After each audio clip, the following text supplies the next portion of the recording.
ભરૂચની દહેજ જીઆરડીસી વિસ્તારમાં આવેલી વિઝન પ્રોડક્ટ્સ કંપનીના વેરહાઉસમાં વહેલી સવારે ભીષણ આગ ફાટી નીકળતા દોડધામ મચી જવા પામી હતી. ભરૂચની દહેજ જીઆરડીસી વિસ્તારમાં આવેલી વિઝન પ્રોડક્ટ્સ કંપનીના વેરહાઉસમાં વહેલી સવારે ભીષણ આગ લાગવાની ઘટના સામે આવી છે. વેરહાઉસમાં રાખવામાં આવેલા રેઝિનના જથ્થામાં આગ લાગતા થોડી જ વારમાં આગે વિકરાળ સ્વરૂપ ધારણ કર્યું હતું. ઘટનાની જાણ થતાં ફાયર વિભાગની ટીમો તાત્કાલિક ઘટના સ્થળે પહોંચી હતી. કુલ 10 થી વધુ ફાયર ફાઇટરોએ ભારે જહેમત બાદ આગ પર કાબુ મેળવ્યો હતો.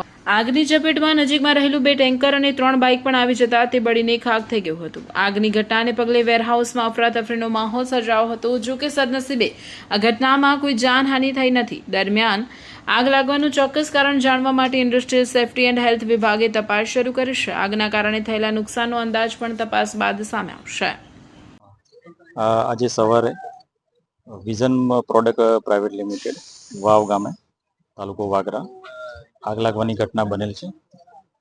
તે બાદ ઘટનાની જાણ થતાં સ્થળ પર ફાયર ફાઇટર સમિતિની બધી સુવિધાઓ આપણે ઉપલબ્ધ છે. પાણીના અને ફોર્મ મટીરિયલથી આપણે આગ પર કાબુ કરવા માટેના પ્રયત્ન કરી રહેલા છે. હાલ જાનહાનિના કોઈ સમાચાર નથી અને કંપનીના પ્રતિનિધિ સાથે પણ આપણી વાત થઈ છે. એમના જણાવ્યા મુજબ પણ કોઈ જાનને એમને હાનિનું નુકસાન છે નથી. હાલ આપણે પ્રયત્ન કરી રહ્યા છે કે આગ ઓલવાઈ જાય ના પ્રયત્નો ચાલુ છે. સર, આગ લાગવાનું કોઈ મુખ્ય કારણ કે જાણવા મળ્યું? કારણો બાબતે તો વિશેષ હાલના તબક્કે કહી નહીં શકાય, એ તપાસનો વિષય છે. સર, આગના કારણે કઈ ટેન્કર ને પણ સળગી ગયા, કેટલા ટેન્કર સળગ્યા છે એવું કઈ માહિતી?